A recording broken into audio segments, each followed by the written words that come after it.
Meus pais me deram um ultimato no meio do almoço de domingo: ceder meu quarto para minha irmã ou procurar outro lugar para morar. Escolhi sair. 3 anos depois, eles me viram descarregar móveis na mansão em frente à casa deles. Aquela mesma que meu pai sempre parava o carro para admirar, dizendo: "Um dia a gente chega lá." Mas quem chegou lá fui eu, sozinha. Mas antes de continuarmos, confira se você já está inscrito no canal e escreva nos comentários de onde você está assistindo este vídeo. O arroz estava esfriando no prato quando meu pai largou o talher com aquele barulho seco que sempre anunciava conversa séria. Era domingo, meio-dia, e o cheiro de feijão tropeiro ainda perfumava a cozinha da casa em Perdizes. Minha mãe estava parada perto do fogão, com aquela postura tensa de quem já sabia o que vinha pela frente. Minha irmã mais nova, Juliana, mexia no celular fingindo que não estava prestando atenção, mas eu percebi o canto do lábio dela tremendo num meio sorriso contido. "Carolina, precisamos conversar sobre uma situação aqui em casa", começou meu pai, limpando a boca no guardanapo de tecido que minha mãe insistia em usar aos domingos. "A Juliana vai precisar do seu quarto." Continuei mastigando devagar, tentando processar o que acabara de ouvir. Meu quarto? O quarto que eu mesma pintei de cinza 3 anos atrás? Onde instalei prateleiras e organizei minha vida inteira nos últimos 8 anos desde que voltei da faculdade em Campinas? O apartamento que ela alugava no Butantã ficou caro demais. Continuou ele, sem me olhar nos olhos. O aluguel subiu para R$ 2.200 e com o salário dela não dá mais. Ela precisa economizar. "E eu?" perguntei, pousando o garfo com cuidado para não deixar a raiva transbordar na minha voz. "Você ganha bem como auditora, Carolina", interveio minha mãe rapidamente, como se tivesse ensaiado aquilo. "Pode alugar um lugar seu. Já está na hora, não acha? Você tem 34 anos. O silêncio que se seguiu foi preenchido apenas pelo barulho da geladeira ligando e do vizinho arrastando um móvel no andar de cima. 34 anos. Como se minha idade fosse argumento para me tirar de casa. Como se os R$ 800 mensais que eu pagava religiosamente não contassem. Como se os últimos 2 anos em que paguei o conserto do ar-condicionado da sala, a troca do chuveiro e metade da conta de luz não significassem nada. Juliana finalmente levantou os olhos do celular. "Não é nada pessoal, mana. É que meu quarto é muito pequeno e eu preciso montar um escritório para trabalhar de casa agora. O seu tem aquele closet que dá para adaptar." "Então é sobre o closet", repeti, sentindo algo se partir dentro do peito. "Não sobre família ou necessidade real. É sobre você querer mais espaço." "Não seja dramática", cortou meu pai. "Estamos te oferecendo o quarto dela. É menor, mas continua sendo um quarto." Imaginei o cubículo de Juliana, aquele espaço de 2 metros por 2,5, onde mal cabia uma cama de solteiro e uma cômoda. Sem janela de verdade, só uma fresta que dava para o poço de ventilação do prédio. O lugar onde ela mesma reclamava que tinha mofo no canto da parede. "Não", falei com uma calma que me surpreendeu. "Não vou para aquele quarto." "Então você vai ter que procurar seu próprio lugar", disse meu pai, voltando a comer como se tivesse resolvido um problema administrativo simples. "Você tem 1 mês. Passei aquela tarde inteira trancada no meu quarto, aquele que em breve não seria mais meu, olhando para o teto e tentando entender como tinha chegado naquele ponto. Auditora financeira em uma multinacional. Salário de R$ 8.500. Reserva de emergência de R$ 52.000, acumulada em 6 anos de trabalho e economia rigorosa. E mesmo assim, tratada como se fosse uma invasora inconveniente na própria casa. Abri meu notebook e comecei a pesquisar. Apartamentos de um quarto em Perdizes começavam em 2.500 mensais. Estúdios em bairros mais afastados custavam 1.800. Todos exigiam fiador, depósito calção, primeira mensalidade adiantada. Dinheiro não era o problema. A questão era o princípio. Liguei para minha melhor amiga, Fernanda, que atendera no segundo toque. "Eles fizeram o quê?" Ela praticamente gritou quando terminei de contar. "Carol, isso é um absurdo. Você paga aluguel lá há quantos anos?" 8 anos, respondi. Sempre em dia. Fora tudo que ajudo quando precisa. Lembra quando o carro do meu pai quebrou ano passado e eu emprestei 5.000 para o conserto? E eles te devolveram? Não. Disseram que era contribuição familiar. Fernanda suspirou daquele jeito que significava que ela estava segurando palavrões. Você vai fazer o quê? Vou sair. Mas não do jeito que eles esperam. Naquela noite não consegui dormir. Fiquei olhando para as luzes da cidade através da janela do meu quarto, para os prédios de perdizes iluminados, para a rua tranquila onde meus pais moravam havia 22 anos. E então me lembrei. A mansão. Era uma casa de 3 andares na rua paralela, literalmente visível da janela da sala dos meus pais. Arquitetura moderna, toda em vidro e concreto aparente, com um jardim frontal impecável e vagas para 4 carros. Meu pai tinha o hábito de passar por ela devagar toda vez que voltávamos para casa, diminuindo a velocidade para admirar. Um dia a gente chega lá, filha, ele costumava dizer. Quando eu me aposentar e conseguirmos vender esse apartamento por um bom preço, a gente compra uma casa dessas. Nunca pensei muito sobre aquilo. Eram sonhos de domingo à tarde, conversas de carro. Mas naquela noite, insone e determinada, procurei o endereço no Google Maps. Rua Caiúbe, número 423. Coloquei no OLX, na Zap Imóveis, no Chaves na mão. Nada.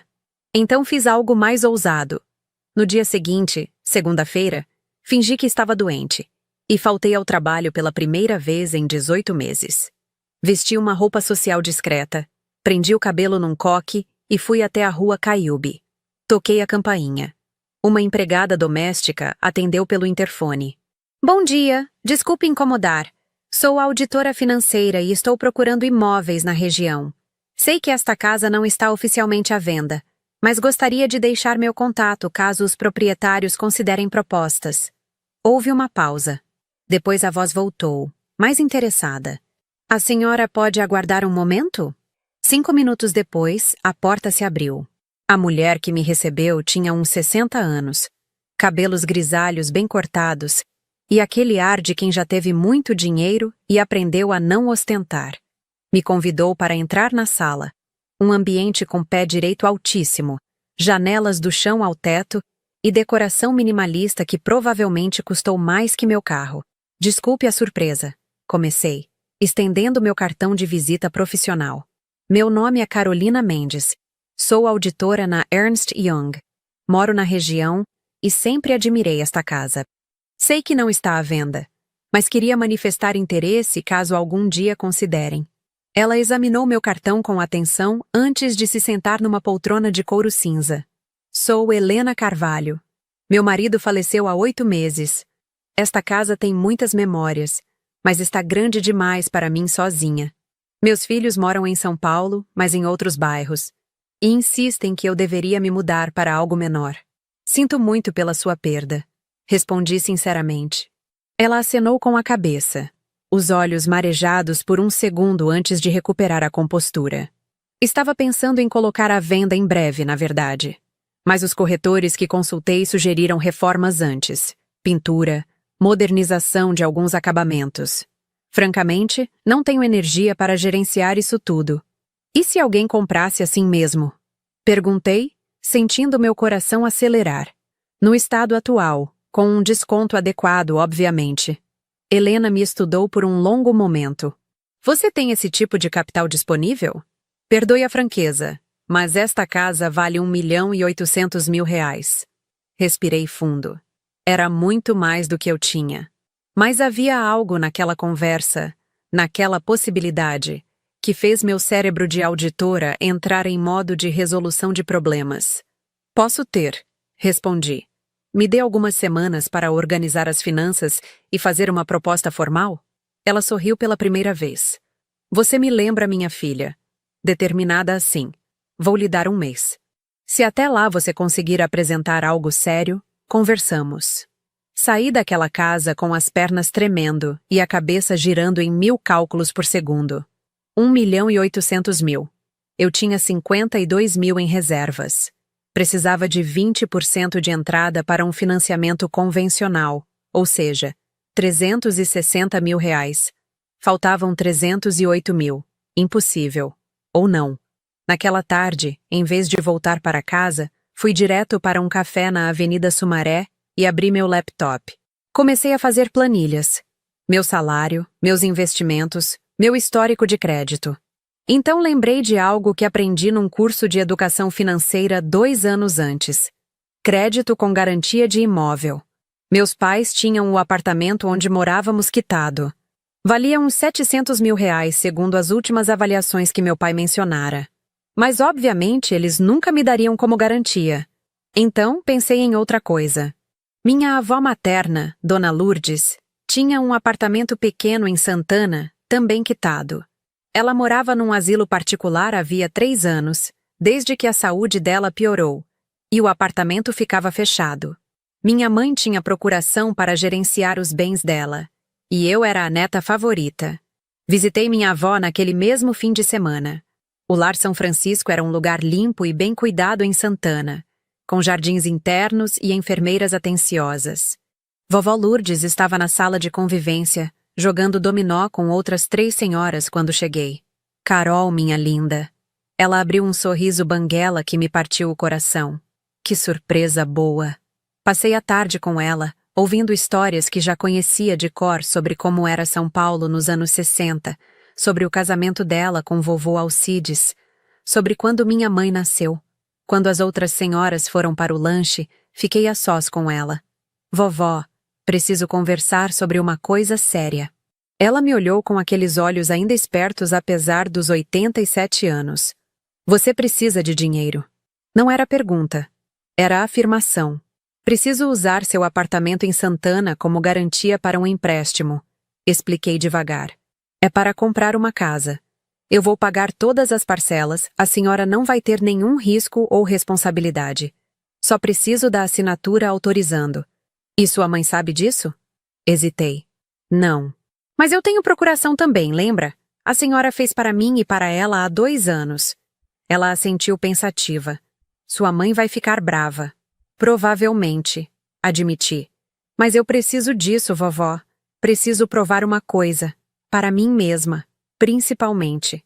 Vovó Lourdes me estudou por um longo momento antes de segurar minha mão com aqueles dedos finos e cheios de manchas de idade.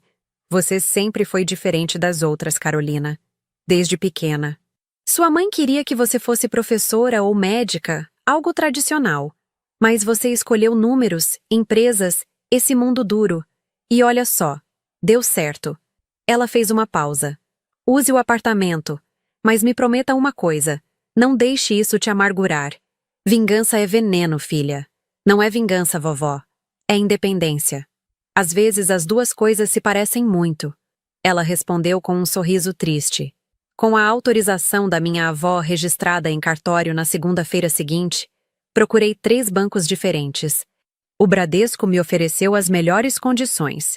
R$ 320 mil com garantia do apartamento de vovó em Santana, que valia 450 mil na avaliação deles.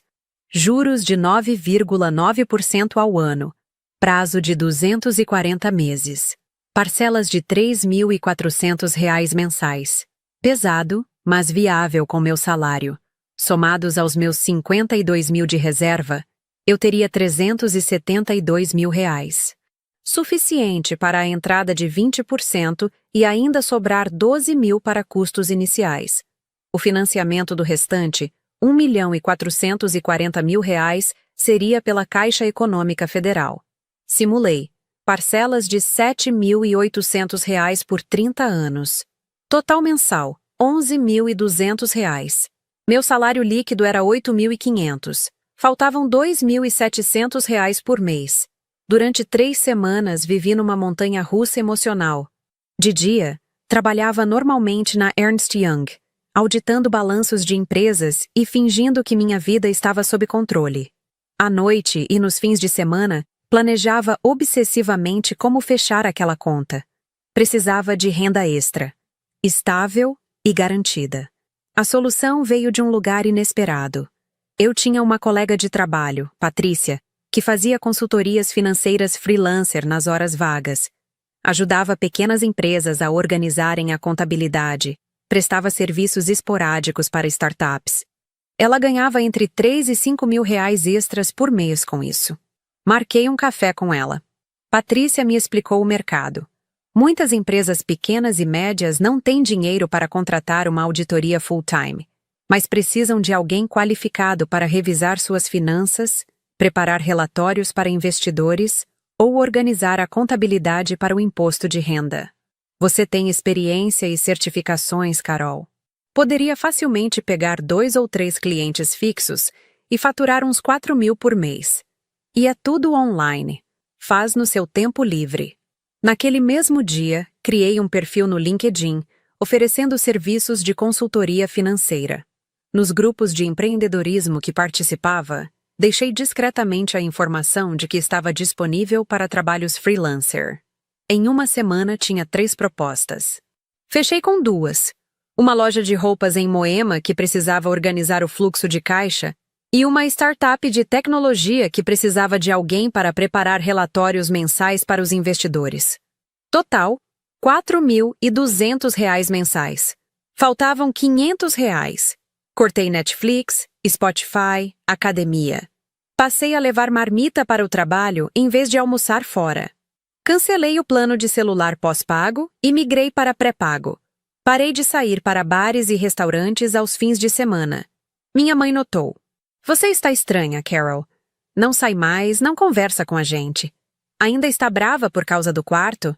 Estávamos na cozinha numa quinta-feira à noite. Eu preparava minha marmita do dia seguinte enquanto ela lavava a louça do jantar. Não estou brava, mãe. Estou ocupada.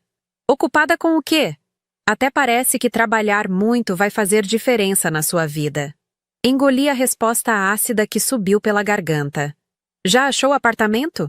Perguntou ela, tentando soar casual. Estou vendo algumas opções. Mentira.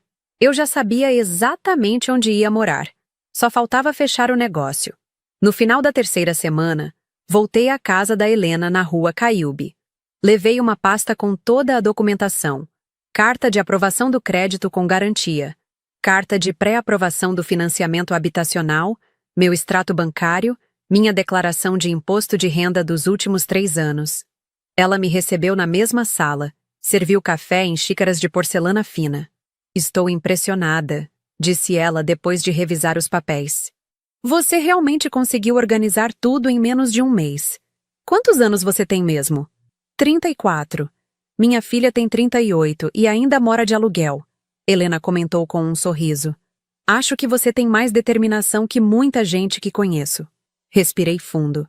Posso oferecer 1.700.000. Sei que é abaixo do que a senhora pediu, mas posso fechar em 30 dias, sem reforma, sem complicação. Dinheiro na conta. Ela ficou em silêncio por tanto tempo que achei que ia recusar. 1.750.000.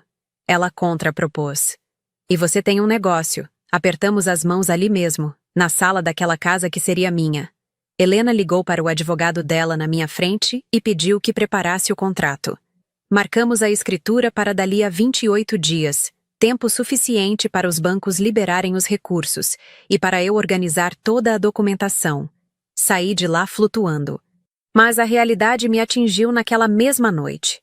Eu tinha acabado de me comprometer com uma dívida de aproximadamente 2 milhões de reais, contando juros e correções. Minhas parcelas mensais somavam 11.200 reais. Meu salário fixo cobria apenas 8.500. Estava apostando todas as fichas em conseguir manter os trabalhos freelancer para sempre. Uma voz na minha cabeça sussurrava que eu estava sendo irresponsável, impulsiva, movida por orgulho ferido em vez de lógica financeira. Mas uma voz mais alta gritava que eu merecia aquilo. Que tinha trabalhado duro, economizado com disciplina, me planejado com inteligência. Que se meus pais podiam sonhar com aquela casa, eu podia realizá-la. 2 semanas antes da escritura, minha mãe me pegou carregando caixas no quarto. Achou apartamento então? Achei. Onde? Perto daqui. Quanto de aluguel? Não vou pagar aluguel, mãe. Comprei.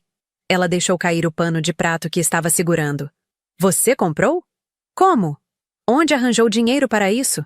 Tenho economias. E consegui financiamento. Carolina, isso é loucura. Você não pode assumir uma dívida dessas na sua idade. E se perder o emprego? E se ficar doente?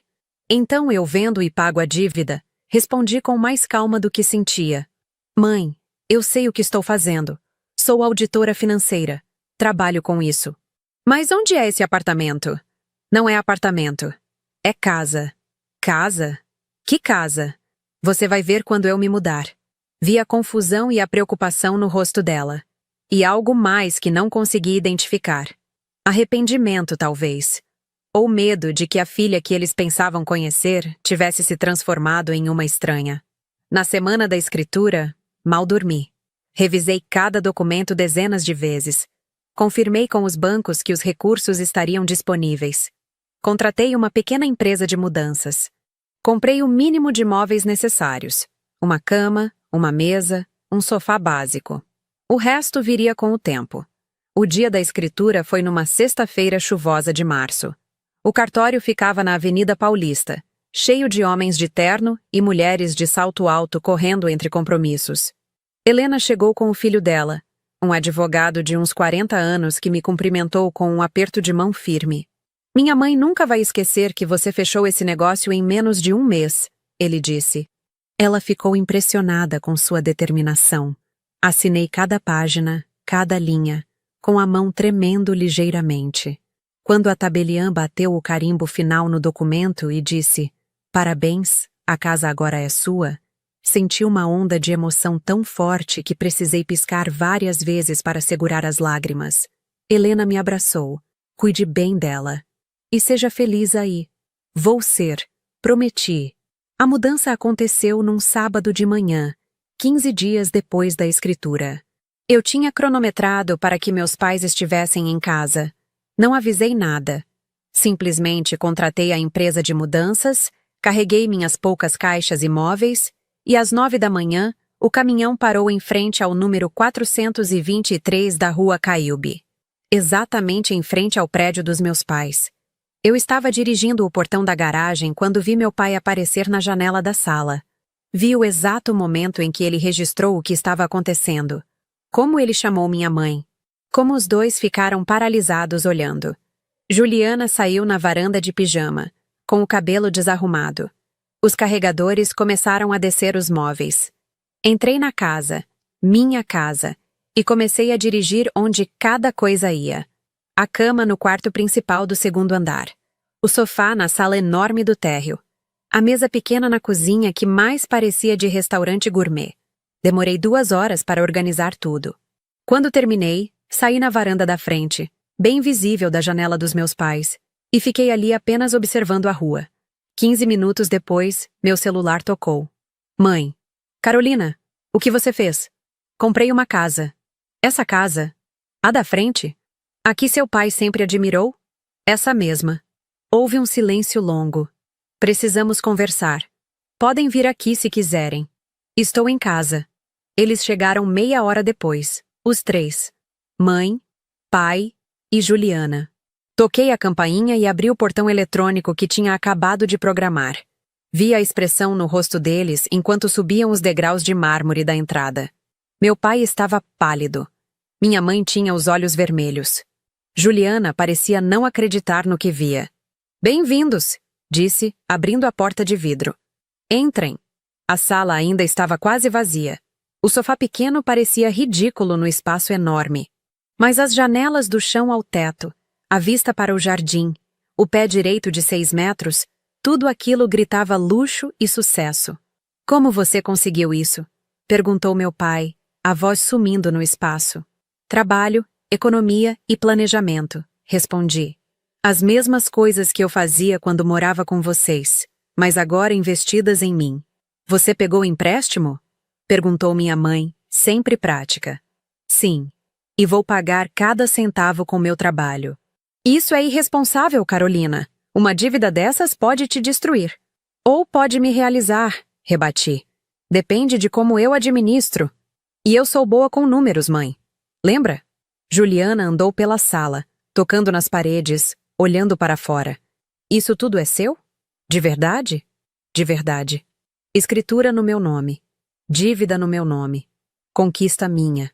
Meu pai se sentou pesadamente no sofá, a cabeça entre as mãos. Eu sempre quis morar numa casa assim. Eu sei, pai. Eu lembro. Você passava aqui de carro e ficava sonhando. E sabe o que percebi?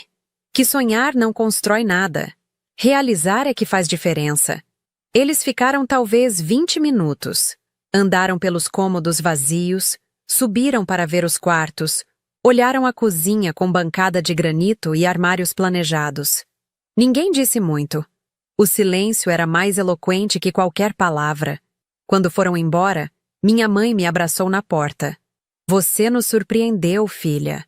Mas também nos assustou. Isso tudo por causa de um quarto? Não, mãe. Não foi por causa do quarto. Foi por causa do que o quarto representou. Vocês me mostraram onde eu estava nas prioridades de vocês.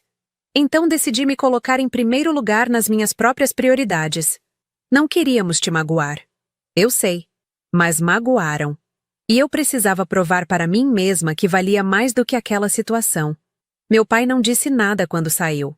Só olhou para mim com uma expressão que misturava orgulho, tristeza e algo que parecia vergonha. Juliana foi a última a sair. Você fez isso para nos mostrar que erramos, não foi? Eu fiz isso para me mostrar que sou capaz. Vocês são apenas espectadores. Naquela noite, sentei no chão da sala vazia, encostada na parede fria, olhando para o espaço imenso ao meu redor. Pensei em todas as decisões que tinha tomado nos últimos 2 meses. O risco absurdo, a dívida assustadora, o orgulho que me impulsionou e poderia me destruir se as coisas dessem errado. Mas também pensei na sensação de ter as chaves na mão, de trancar a porta sabendo que ninguém podia me tirar dali, de olhar pela janela e ver o prédio dos meus pais, mas de uma posição completamente diferente agora. Não era vingança. Ou talvez fosse um pouco. Mas principalmente era liberdade.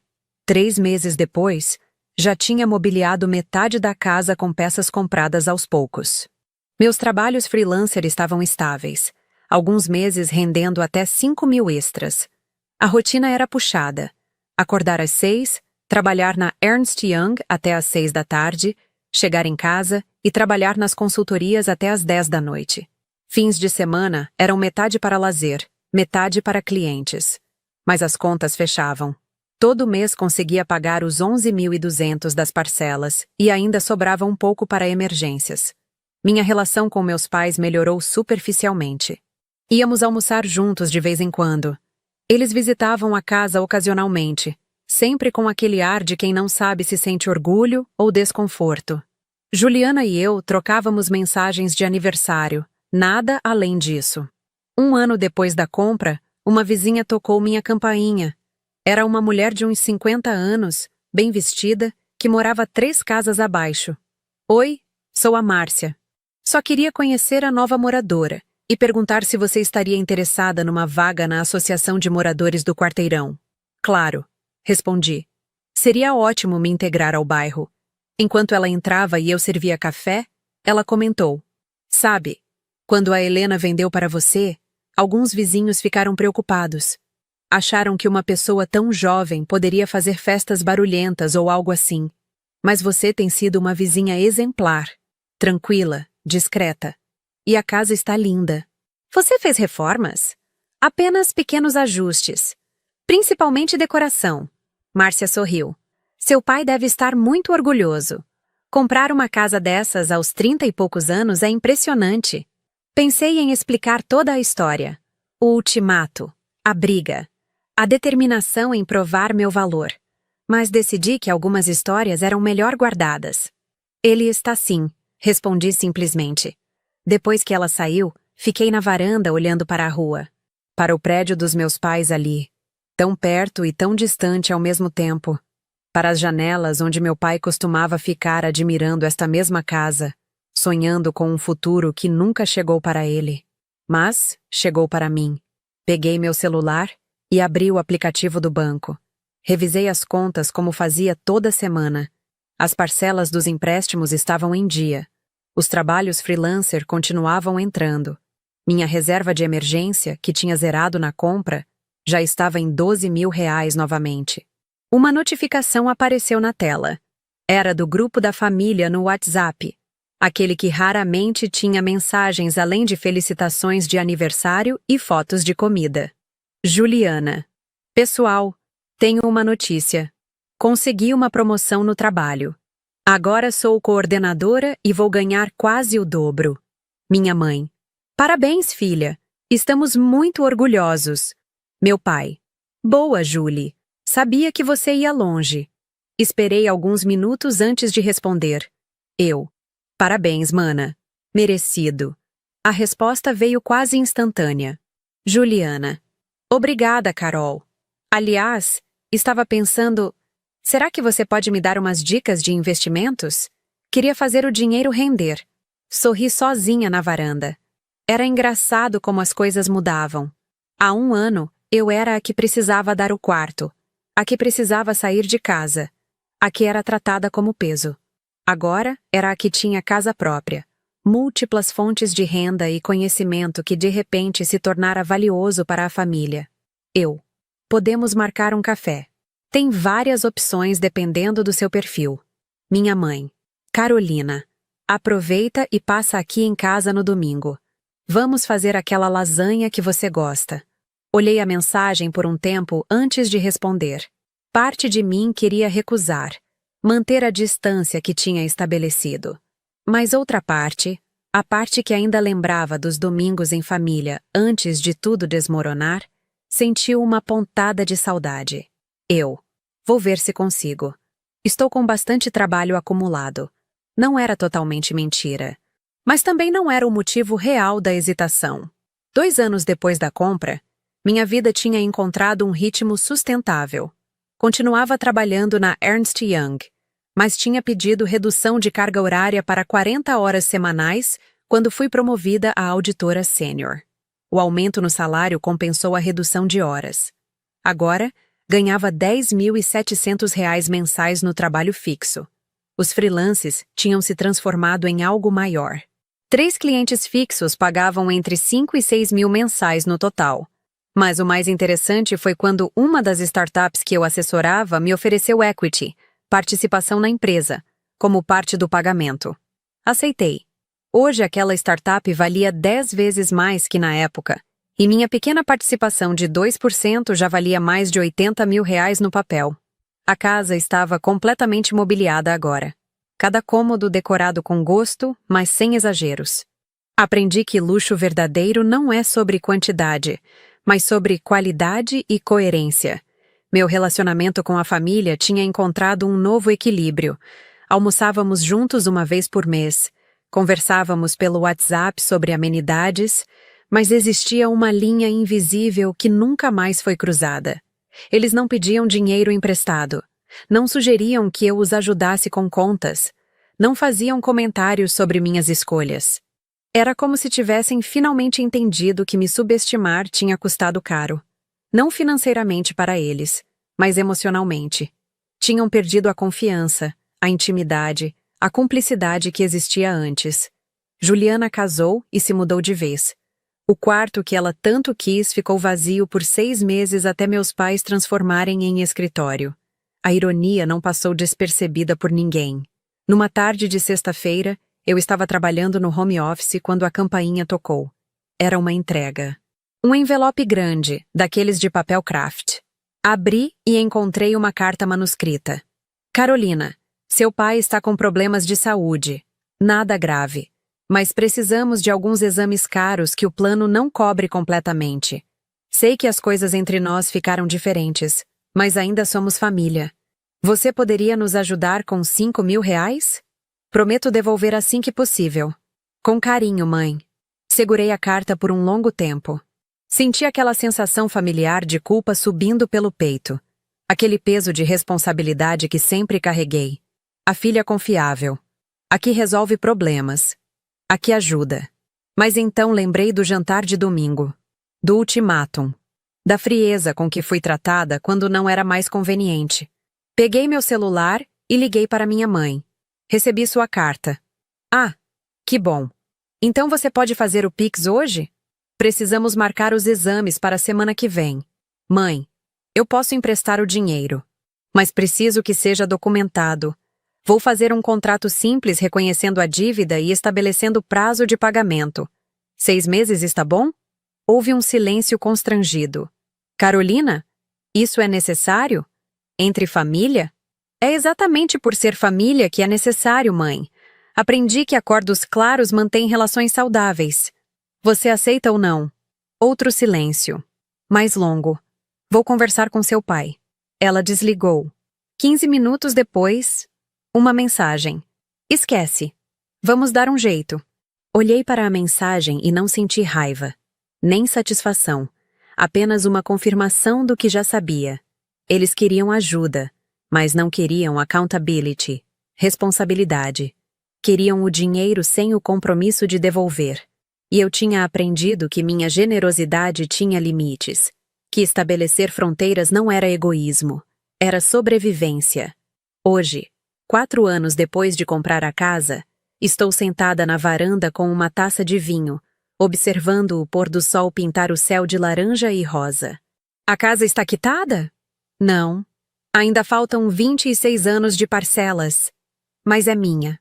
Cada tijolo, cada janela, cada metro quadrado foi conquistado com trabalho, estratégia e coragem de arriscar quando todos acharam que era loucura.